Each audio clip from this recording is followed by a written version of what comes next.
Welcome to the Navigator Podcast. Welcome to the Navigator Podcast and some special bonus content for Navigate Academy Module 60, Decision Making, What to Do When You're Stuck. Today, I'm happy to welcome back Craig Jacobus to the podcast. Craig has had a successful 30-year career as a CEO of radio, media, and technology companies, and he's always recognized the power of effective talent management in guiding individuals and organizations to make better decisions. His emphasis on individual and leadership development has consistently led to impactful outcomes wherever he's been. Craig is now the principal at Jacobus Associates, a coaching firm that helps executives in the areas of productivity, organizational strength, relationships, teamwork, and job satisfaction. Craig, welcome back to the podcast. Great to be back, Patrick. Good to be with you. Always good to have you here. So, what are some of the most common reasons people feel stuck when they're facing a decision or trying to make a change? Well, they do fall into some pretty common buckets that I find. The first is fear of failure. You can wrap a lot into that, but they're worried about negative outcomes, making a mistake, and certain personality styles really lead that to I can't be wrong, I can't be made to look bad. So that fear of failure probably is the one with a bullet. Another one would be perfectionism. I've got to be perfect. I have to hold out for that absolute perfect outcome, which we know where perfection is. It's fleeting and unattainable. So if you're waiting for that, you're going to wait a long time. There's also that self-doubt, that lack of confidence area where, they don't have the belief in their own ability to be able to put together a plan. So therefore they get stuck and they just shut down. Sometimes I find this one, there's just lack of goals. There's not an understanding of what our goal is and what a win looks like. And so if they go off to do the project and they're sitting there and unsure of it, they get stuck. Sometimes it's a high stakes decision that has this monumental outcome, in the balance, and they get stuck because the field becomes oppressive. They can't really get their head around what the failure would look like because it's so big. And the other one is too many opinions, too many cooks in the kitchen, too many people giving them input and different views. And so therefore they end up getting stuck. They just can't move. It becomes paralysis. And I think that's kind of a great, you finish with paralysis. How, for you as a coach trying to help people make decisions, how can someone tell the difference between needing more time to make a decision and more time to think versus being trapped in that paralysis by analysis scenario? Well, there is some definite different looks. If you're in the needing the time to think world, you're making progress, okay? The idea is revolving. I'm looking for forward momentum. Something is moving forward. The information that they gather isn't just for information's sake. There's specific data points. They're trying to fill a gap. They're looking for information that's going to be helpful to the decision. There's next steps, right? If they're making progress, they're putting together steps that move them forward, even though it's fairly ambiguous. That's the other piece of it too, is they're moving forward in this area of ambiguity, which is important to think about when they're progressively and positively moving forward. And they're refining as they go. They're not just over reevaluating all the time, right? They're getting closer to a solution. When they're stuck, when they're trapped in analysis paralysis, it's just the opposite. They're not seeing any progress. We're not seeing anything moving forward. Decisions aren't being made. No real steps are being made.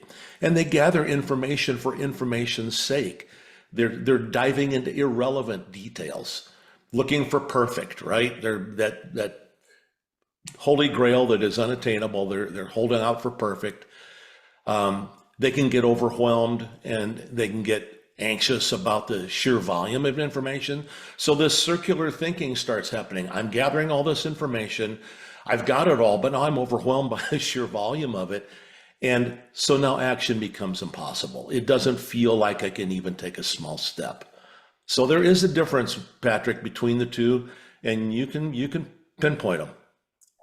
Sometimes, Craig, I see that people are using the information gathering as almost as an excuse to keep from making a decision. It's not really paralysis by analysis, but it's an excuse to avoid that fear of failure and things like that. Do you see that? Yes, I mean, and particularly with some personality styles in particular, if you look at analyticals who love to go for information's sake, it's truly, if I know I'm dealing with an analytical, that's one area that I'm going to look for because they get joy out of information gathering, right? There's other personality styles, however, that's not the main reason they're stuck. Some it is the outcome of uh, they're just fearful of what other people are going to think. But when you're in analysis paralysis, the analyticals tend to be the ones that live there and breathe there the most. Okay. Uh, as a coach, Mhm. I imagine you work with a lot of people who struggle to make decisions or to take action on a regular basis. So, what are some of the tools or habits that you would recommend for someone who wants to break through the fear or uncertainty and take action?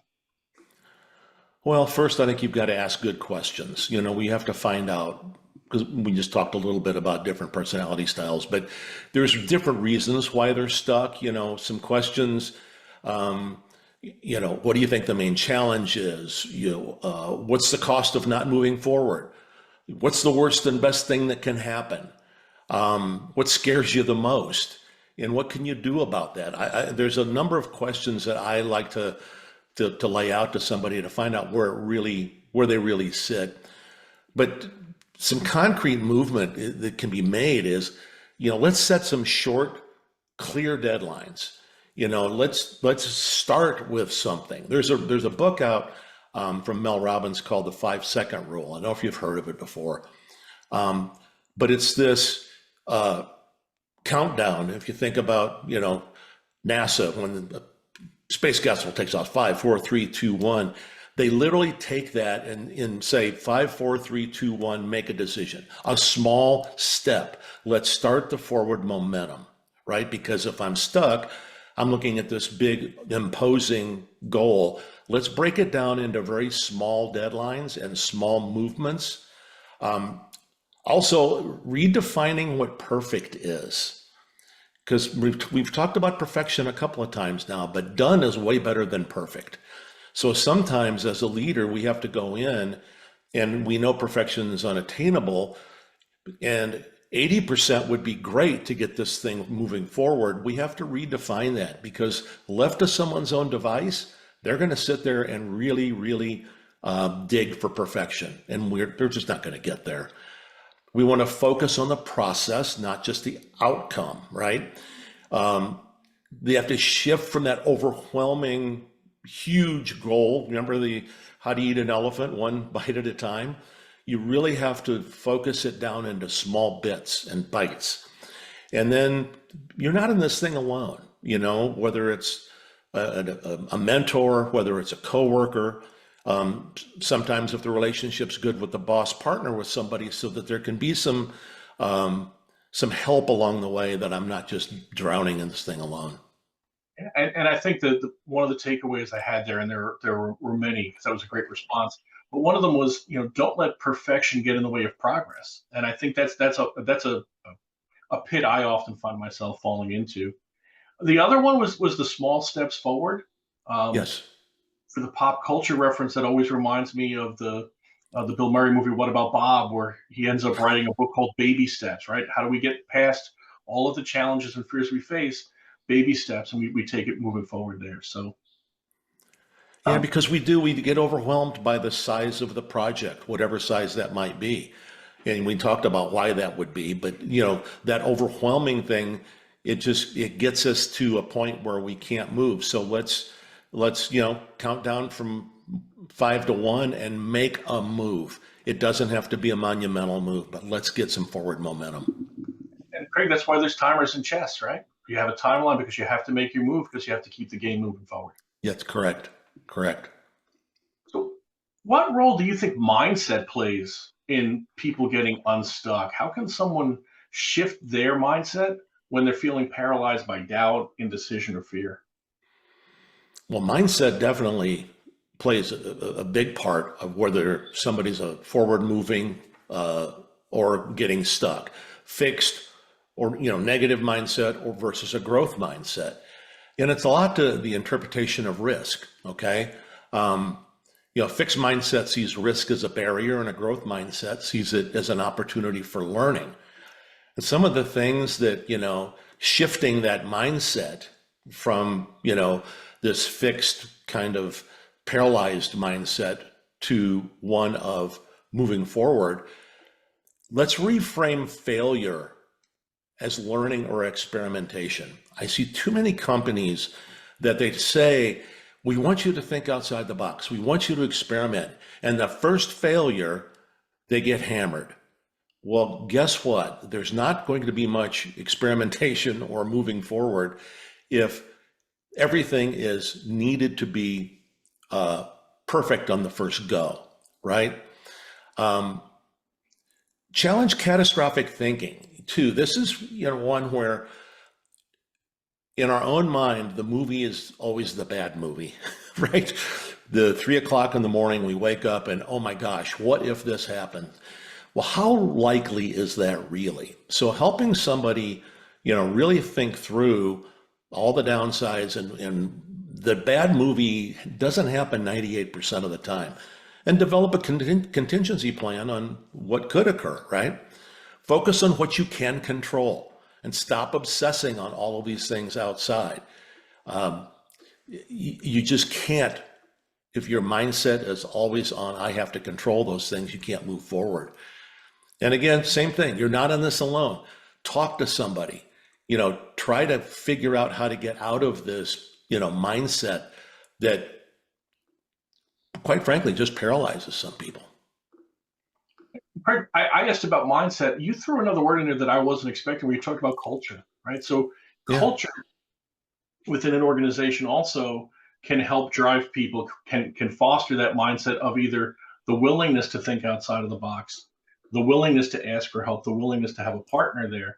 The culture that executive leadership and ownership fosters in the company and really contribute to that ability to make decisions more quickly as well. So was an interesting point.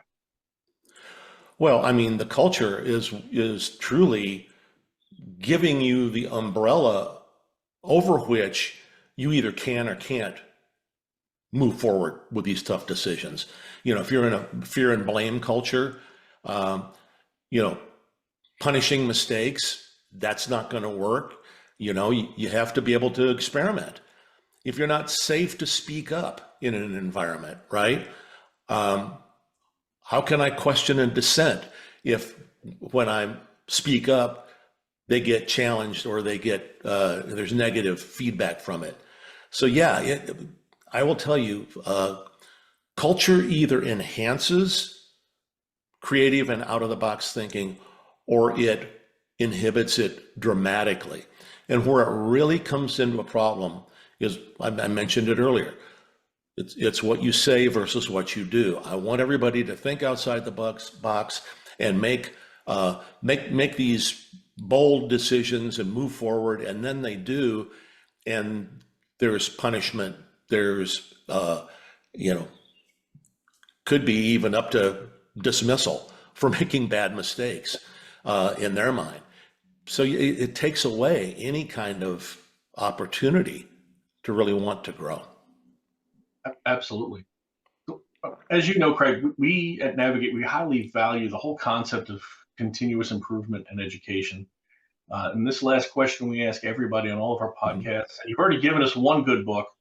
Do you have another good book that you've read recently that has been impactful that you can share with us? Well, it's interesting. It's from the same author. It's Mel Robbins, and it's called the Let Them Theory. It sounds kind of weird, but it's stopping the effort to control or manage other people's opinions, actions, and judgments. The whole idea is let them do what they're going to do. Let them think what they're going to think. Let them be who they're going to be. We spend so much time trying to manage, whether it's in the work environment, whether it's with families, of controlling them. Let them do what they're going to do. And then the next step that she talks about in the book is let me, our own internal response and choices. So let them be what they're going to be, but let me do this. And it's a very freeing. I'm about 3/4 of the way through the book, but it's interesting. She makes a point that let it go lets power go, lets the power back to them, but let you retain the power. Let them do what they're going to do. Let me do this. So I'd recommend it. It's because we all kind of get bogged down in that control. A lot of us are control people, and we want to manage what other people think and their opinions and judgments. Well, I appreciate you sharing that, Craig. I've got 2 books that are going to land on my list for summer reading. So I appreciate you sharing that. I appreciate you joining us and participating today. I always find your insights extremely valuable. So thank you for joining. Thank you for sharing, and look forward to having you on again soon. Thanks, Patrick. Look forward to being back.